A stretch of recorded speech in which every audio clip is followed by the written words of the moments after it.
Welcome everyone. সর্বপ্রথমে আমরা champions league winner PSG কে কংগ্রাচুলেট করব। তারা টানা দ্বিতীয়বারের মতো চ্যাম্পিয়ন্স লিগ জিতেছে। All thanks to Luis Enrique. আমরা জানি কালকে রাতে কি হয়েছে। আমরা আগেই জানতাম যে যদি যদি আর্সেনাল প্রথম গোল দিয়ে দেয় তাহলে আমরা সবাই জানতাম যে কিভাবে তারা পার্ক দা বাস করবে, কিভাবে তারা লো ব্লকে খেলবে। সেটা আমরা কালকে দেখতেও পেরেছি।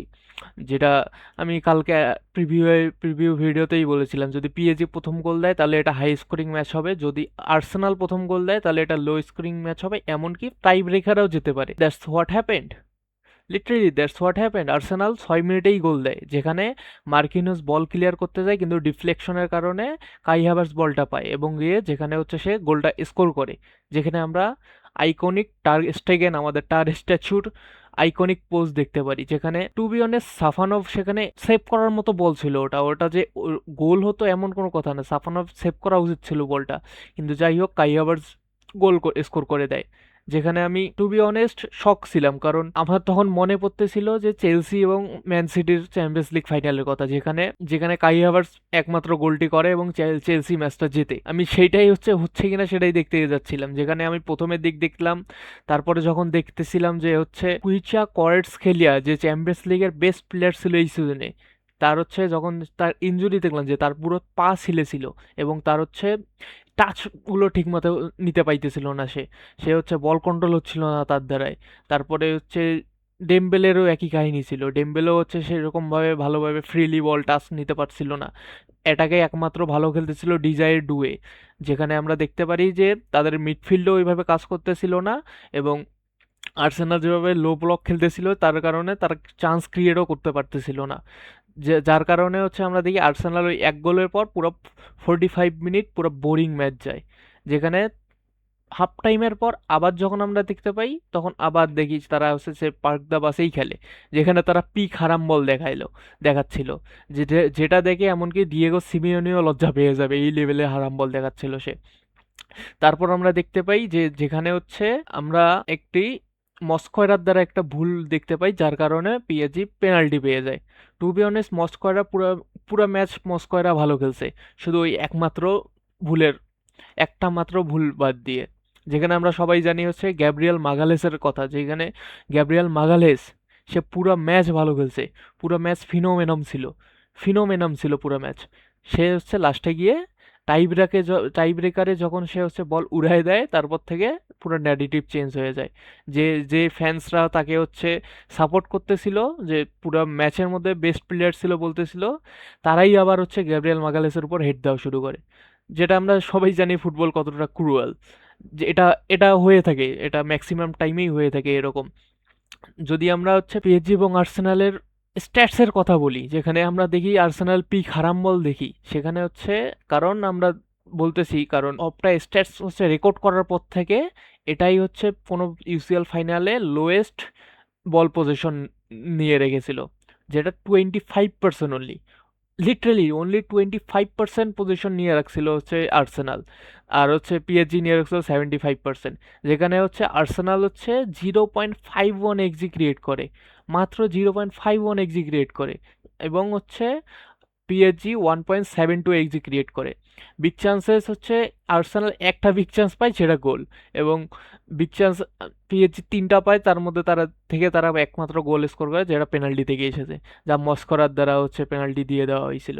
যে টু বি অনেস্ট পুরা ম্যাচে গ্যাব্রিয়েল মাগালেস কমসে কম 3টি ট্যাকেল মারছিল, যেখানে হচ্ছে তার মধ্যে যে ডিজাইরি ডুয়ের উপর যে ট্যাকেলটা মারছিল সেটা যে একটু এদিক ওদিক হইতো সেটা পেনাল্টি হয়ে যেত। পুরো ম্যাচ গ্যাব্রিয়েল মাগালেস অনেক ভালো খেলছে।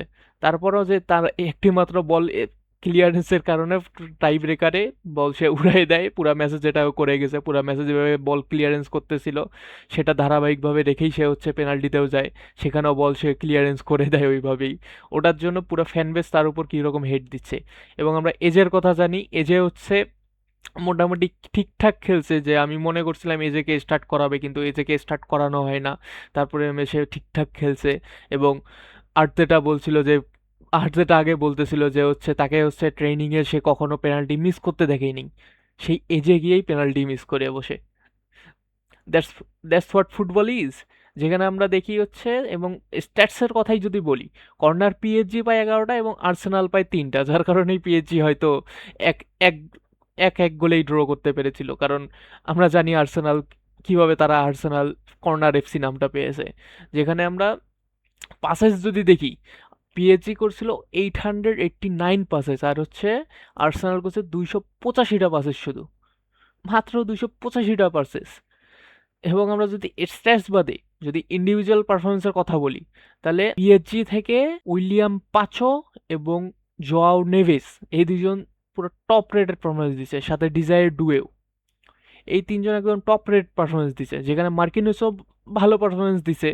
এবং যদি আমরা জোয়াও নেভেসের কথা বলি, যে জোয়াও নেভেস এ হচ্ছে পুরা ম্যাচের হয়তো সব থেকে শর্টেস্ট প্লেয়ার, কিন্তু তার যে ফিজিক্যাল ডমিনেন্স আছে এবং সে যেরকমভাবে পুরা 120 মিনিট দৌড়াই খেলছে, সেটা আনবিলিভেবল ছিল। যেখানে আমরা জোয়াও নেভেজের কোয়ালিটি সম্পর্কে সবাই জানি, তবু সে হচ্ছে অ্যাকুরেট পাসেস দেয় 90%, যেখানে 88টার মধ্যে 79টা সে অ্যাকুরেট পাস দেয়, কি পাসেস একটা দেয়।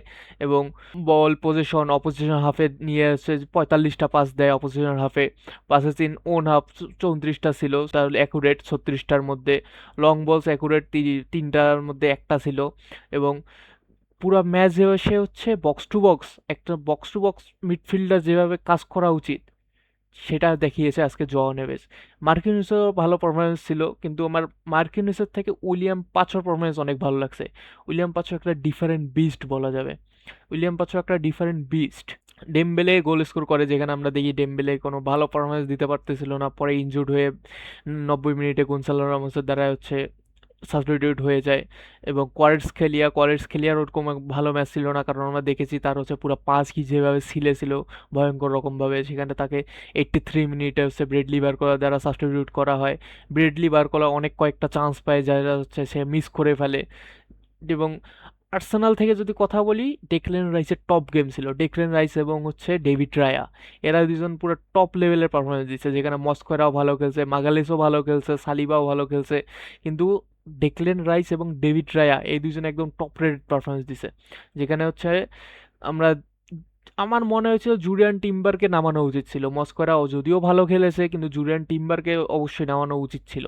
এবং মার্টিন জুবিমেন্ডিকে সেকেন্ড হাফে নামায় 91 মিনিটের ওদিকে, যেখানে সে বিগ কল নেয় মাইস লুইস স্কেলিকে হচ্ছে মিডে খেলিয়ে। আমরা দেখেছি তাকে আগেও খেলাতে, কিন্তু আমার মনে হচ্ছিল যে এই ম্যাচে জুবিমেন্ডিকে সে স্টার্ট করাবে, কিন্তু মাইস লুইস স্কেলিকে নামাইছে। খারাপ গেম খেলেনি, কিন্তু যে কারণে নামাইছে, পজিশন বেস, বেশি পাসেস করবে, ডিফেন্সিভলি বেশি সিকিউর পাবে, কাজ করে গেছে ওটা। এবং যদি আমরা কথা বলি আর্সেনালের হয়ে, এখন আমরা সবাই ব্লেম করতে পারি গ্যাব্রিয়েল মাগালেসকে, কিন্তু টু বি অনেস্ট, পেনাল্টি এমন একটা হচ্ছে টাই ব্রেকার, এমন একটা কি খেলার অংশ, যেখানে হচ্ছে আপনি কিছু বলতে পারেন না। এটা হচ্ছে 50-50 থাকে, কখন কি হয়ে যাবে কেউ কিছু বলতে পারবে না। এটার টাই ব্রেকারে আমরা ওইভাবে ক্লিয়ার ফেভারিট কেউ থাকে না। এখন সবাই হচ্ছে বলতেছে যেভাবে যে হচ্ছে আর্সেনাল তাদের অ্যাপ্রোচের কারণে হারছে, কিন্তু হচ্ছে ডিফেন্সিভ বেশি খেলার জন্য হারছে। কিন্তু আগে থেকে একটা কথা হচ্ছে চলে আসতেছে যে attack wins you matches but defence wins you titles. সেটা হচ্ছে আর্টেটা হয়তো নিয়েছে, কিন্তু সে সেভাবে নেয়নি, যে এটা বুঝতে পারেনি যে অ্যাটাক এবং ডিফেন্সের মধ্যে 50-50 কম্বিনেশন থাকতে হবে, 50-50 ব্যালেন্স থাকতে হবে। কারণ আপনি শুধু অ্যাটাক করেই ম্যাচ জিততে পারবেন না, আপনি শুধু হচ্ছে ডিফেন্স করে ম্যাচ জিততে পারবেন না। যেটা আমরা পিএসজির কাছে দেখেছি, পিএসজি হচ্ছে যেমন অ্যাটাকিংলি সবাই ভয় পায়, পিএসজি যেমন ডিফেন্সিভলিও সলিড আছে। ডিফেন্সিভলিও তারা এমন খারাপ না, তাদের যে কাউকে বলেন Nuno Mendes, William পাচো, top রেডেড William পাচো এখন একটা ডিফারেন্ট বিস্টে পরিণত হয়েছে। মার্কিনোস, হাকিমি আপনি শুধু বলতে পারেন পুরো ডিফেন্স লাইনে হাকিমি হচ্ছে সব থেকে লিস্ট ডিফেন্সিভ অ্যাকশনস করে, তবুও হাকিমি যে এরকম অ্যাটাকিং আউটপুট দেয় সেটা সে হচ্ছে কাভার করে ফেলে। এবং আর্তেটাকে আজকে সবাই গালি দিচ্ছে, অনেক হচ্ছে নিউট্রাল ফ্যান, অনেকে আর্তেটাকে গালি দিচ্ছে। যদি আর্সেনাল ম্যাচটা জিততো, সবাই তাহলে বলতো wow what a defensive master class. কিন্তু আজ হারসের জন্যই সবাই গালি গেছে।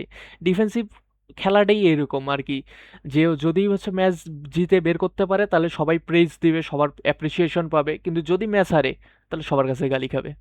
এটাই হচ্ছে হয় যদি কেউ ডিফেন্সিভলি খেলে, এটাই হচ্ছে সবসময় হয় ডিফেন্সিভ খেলা টিমগুলোর সাথে। কিন্তু যদি আজকে হচ্ছে আর্সেনাল জিততো, তাহলে কেউ হচ্ছে মনে রাখতো না এটা যে হচ্ছে যদি আজকে আর্সেনাল এইভাবেই ডিফেন্সিভলি খেলেই যদি হচ্ছে আজকে জিতে যেত, তাহলে আর 2-3 বছর পর কেউ মনে রাখতো না যে আর্সেনাল কিভাবে চ্যাম্পিয়ন্স লিগ জিতছে। সবাই শুধু এটাই মনে রাখতো যে 2025 সিজনে আর্সেনাল চ্যাম্পিয়ন্স লিগ জিতছে। যার কারণেই হচ্ছে আর্তেটা এইভাবে খেলছে। কারণ আমরা দেখেছি আগের 3 বছর যখন সে সেকেন্ড হয়ে আসছিল, তখন সবাই বলে কিভাবে সে ভালো ফুটবল খেলেই সেকেন্ড হয়ে আসছিল। কিন্তু তবু হচ্ছে সবার কাছ থেকে সেরকম অ্যাপ্রিসিয়েশন পাচ্ছে না যে শুধু সেকেন্ড হয়, জিততে পারে না প্রিমিয়ার লিগ ট্রফি। সেখানে সে এবার পুরো অ্যাপ্রোচ চেঞ্জ করে ফেলছে, ফুল ডিফেন্সিভলি খেলছে, খেলে সে হচ্ছে প্রিমিয়ার লিগ জিতছে।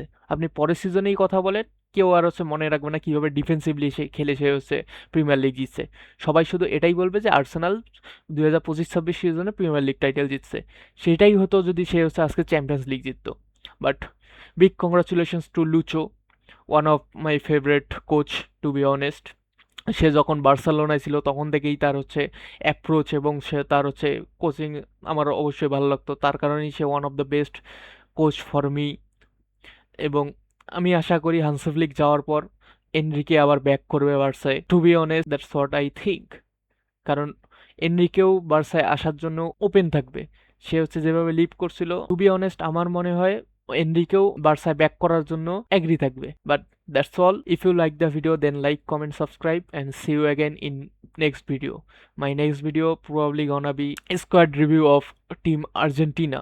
যদি কেউ হচ্ছে আর্জেন্টিনার হচ্ছে অবশ্যই আমার team, the team I support from my childhood, সেটা দিয়ে তাই আর্জেন্টিনা দিয়েই হচ্ছে প্রথম স্কোয়াড রিভিউ শুরু করে দিব, প্রথম টিম লিস্ট রিভিউ শুরু করে দেব বলতে পারেন আপনারা। তারপর থেকে হয়তো আরও টিমের হচ্ছে স্কোয়াড রিভিউ করব। যদি আপনারা দেখতে চান তাহলে অবশ্যই সাবস্ক্রাইব করেন। See you in the next video. Everybody tata, bye by.